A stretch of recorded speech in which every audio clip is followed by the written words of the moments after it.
Now the thing about that song is lyrically it was made up. What I did was the title kind of came. I'm not sure the title came before or after, but it's actually little snippets of kind of famous blues songs all tied together in a way.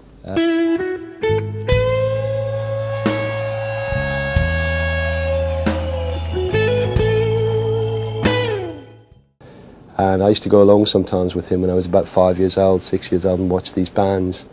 And at that age, it was quite amazing to me to see just anyone playing music live, because I'd never seen anyone play an instrument on stage before.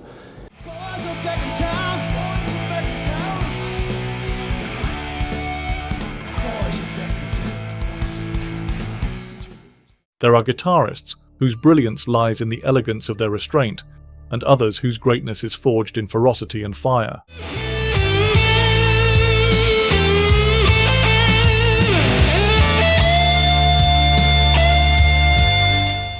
Gary Moore, perhaps more than any other modern British guitarist, embodied both. With a career that swung from hard rock theatrics to blues-soaked elegies, Moore was always a student of the instrument, ever loyal to the players who had sparked his journey from the streets of Belfast to the stages of the world. As he once said with reverence, "You never stop learning if you keep listening." Though many names inspired him over the decades, 10 figures stood tallest in Moore's own musical constellation. Here, in ascending order, is a look at the players he revered most.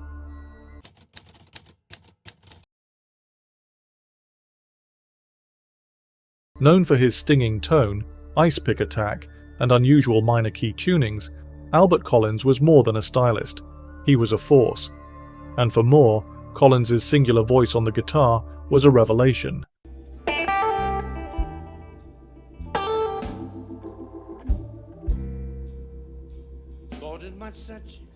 Albert could wring more emotion from a single note than most players do in a flurry of 100, Moore once noted. He'd hit that chord, and it was like being grabbed by the throat. Though Moore's weapon of choice was more often a Les Paul than a Telecaster, he was taken by the way Collins commanded space, letting silence and reverb do some of the heavy lifting.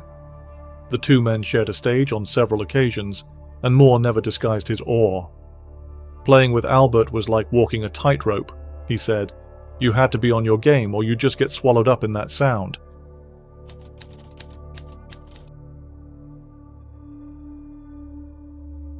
Gary Moore's tribute to B.B. King was never performative. It was sincere, deep, and enduring.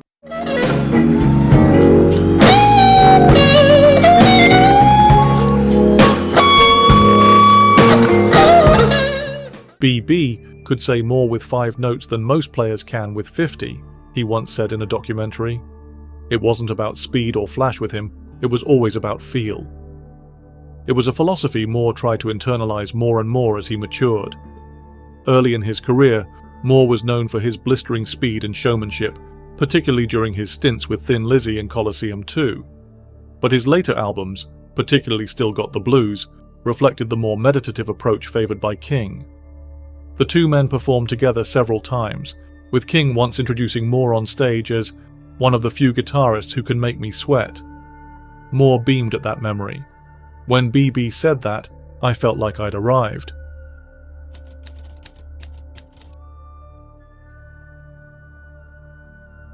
While B.B. King embodied grace, Albert King was all grit. With his upside-down flying V and unpredictable phrasing, King became the prototype for a generation of blues rock players.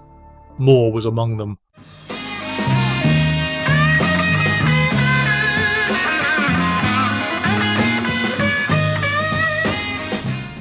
I remember the first time I heard Born Under a Bad Sign. That tone, that attack, it was like nothing else, Moore recalled. Albert taught me that it's not just the notes, it's the attitude. King also gave Moore one of the most valuable lessons of his career.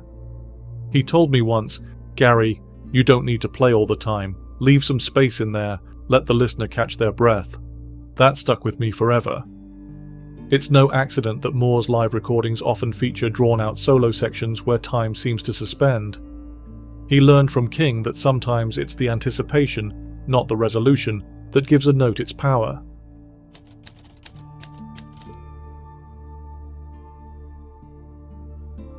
Mick Taylor's brief but brilliant run with the Rolling Stones and his earlier work with John Mayall's Blues Breakers were closely studied by Moore, who admired Taylor's fluid phrasing and immaculate timing.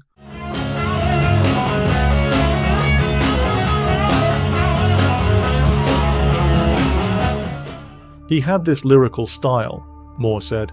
There was something almost vocal about the way he bent his notes, like he was singing through the strings. Taylor was one of the few guitarists of his era who could move between blues and rock without ever sounding forced or inauthentic. Moore, who walked a similar path, found in Taylor a model of balance and taste. He didn't waste a note, he said. It was all about purpose, no fluff. When Moore revisited his own blues roots in the 1990s, Taylor's fingerprints were all over those records, even if only in spirit.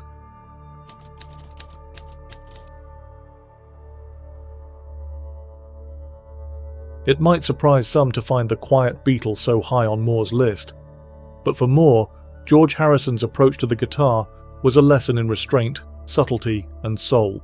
I got my mind set on you. Set on you. I got my mind. George taught me that you don't have to shout to be heard, Moore said in an interview during the Dark Days in Paradise sessions. His solos were always memorable, always melodic. You could hum them after one listen. Moore was particularly fond of Harrison's work on songs like Something and While My Guitar Gently Weeps, citing them as blueprints for how to craft a solo that serves the song rather than overwhelms it. He didn't need 100 pedals or massive amps, Moore once said, just a Gretsch, a few well-chosen notes, and that was it. Beautiful.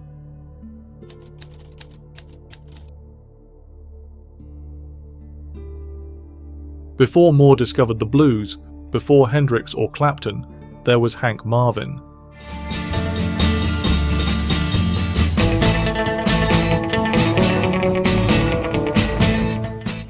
The lead guitarist of The Shadows was a household name in Britain during Moore's childhood, and the red Stratocaster-wielding icon became his first real hero. I saw Hank on TV and it changed everything, Moore remembered. He was the first guy I saw make the guitar look cool. That echo, that shimmer, it was like magic. Moore later credited Marvin with inspiring his early experiments in tone and echo. Even when Moore was wailing away in the 80s with high-gain stacks behind him, there was often a little of Marvin's atmospheric elegance woven into the phrasing. People forget how pioneering he was, Moore said. He was doing stuff in the early 60s that would still sound fresh today.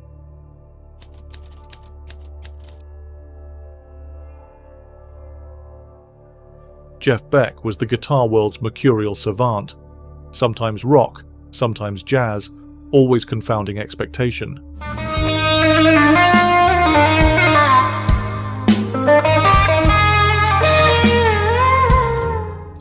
For Moore, Beck represented a kind of artistic freedom that few dared to pursue. Beck was fearless, Moore told Guitar World in 2001. He never sat still. He was always pushing, always experimenting. And the tone, Jesus, that tone. Moore particularly admired Beck's use of the tremolo bar and fingerstyle picking, which allowed for an expressive palette unmatched by many of his contemporaries. He also saw in Beck a kindred spirit, someone not content to be boxed in by genre. Watching Jeff play was like watching a magician, Moore once said. You'd be 10 minutes into a song and still have no idea where it was going.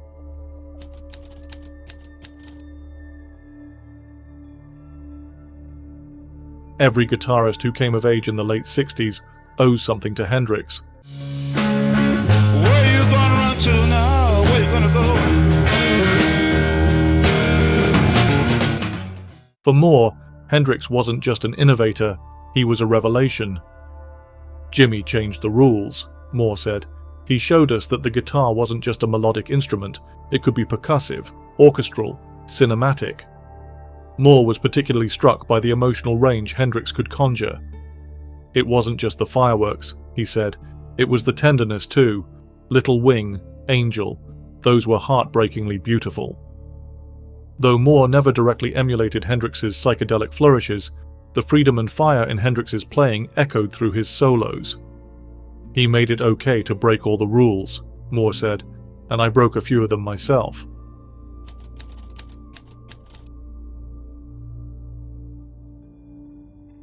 Moore often credited Clapton's Beano album, the 1966 Blues Breakers with Eric Clapton record, as the single most important influence in his early development.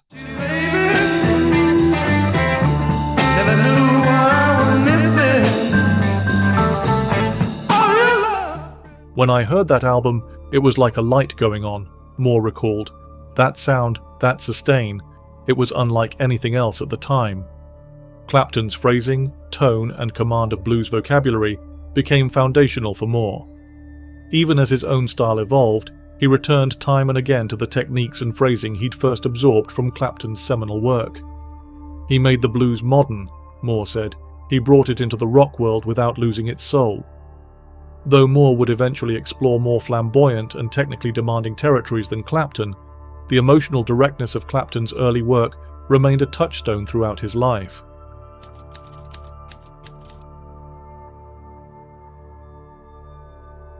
At the summit of Gary Moore's personal guitar heroes was Peter Green.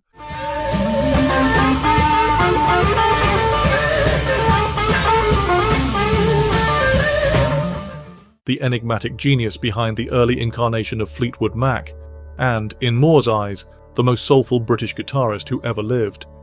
Peter was the reason I picked up a Les Paul, Moore said.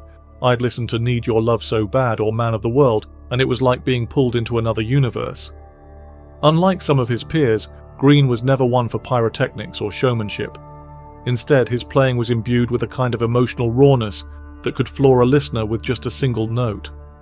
Moore's admiration for Green went beyond music. He famously acquired Green's 1959 Les Paul Standard, complete with the reversed neck pickup that gave it its distinct out-of-phase sound, and used it extensively in his own recordings. In 1995, Moore released Blues for Greenie, an album dedicated entirely to Peter Green's music, performed using the very guitar Green had made iconic. That was a labor of love, Moore said. It was my way of saying thank you. Green's influence was more than stylistic, it was spiritual. Peter didn't play the blues, Moore said, he lived them.